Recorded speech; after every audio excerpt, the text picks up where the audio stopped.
कराड उत्तर मतदारसंघात येणारी रहमतपूर नगर परिषद पूर्ण ताकदीनं लढवणार असून मित्रपक्षांना सोबत घेण्याबाबत आमचा विचार सुरू आहे, अशी माहिती भाजपचे आमदार मनोज घोरपडे यांनी दिली. तर दुबार मतदानाचे आणि बोगस मतदानाचे आरोप करणाऱ्या राष्ट्रवादी शरदचंद्र पवार पक्षाचे जिल्हाध्यक्ष सुनील माने यांच्यावर सुद्धा त्यांनी टीका केली. या संदर्भात भाजपचे आमदार मनोज घोरपडे यांच्याशी संवाद साधलाय लोकशाहीचे प्रतिनिधी अभय कुमार देशमुख यांनी.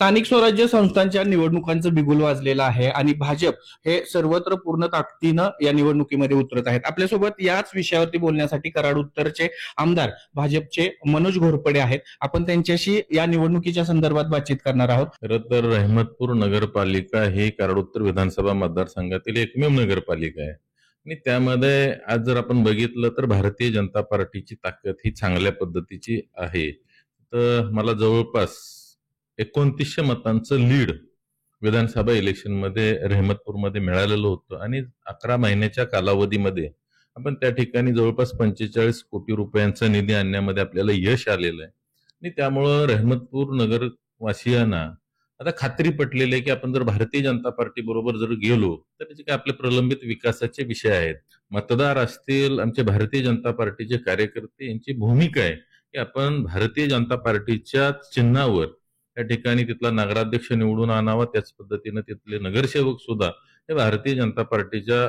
चिन्हावर निवडून आणावेत, अशा पद्धतीचा मूड त्या ठिकाणी आता शहराचा मला दिसतोय. मत चोरी असेल, नसलेले इश्यू इरेज करायचे आणि त्याच्यावर आपली राजकीय पोळी भाजून घेणे, हा आज आता महायुतीच्या बाबतीत बोलायला विकासावर तर ते काय बोलू शकत नाहीत.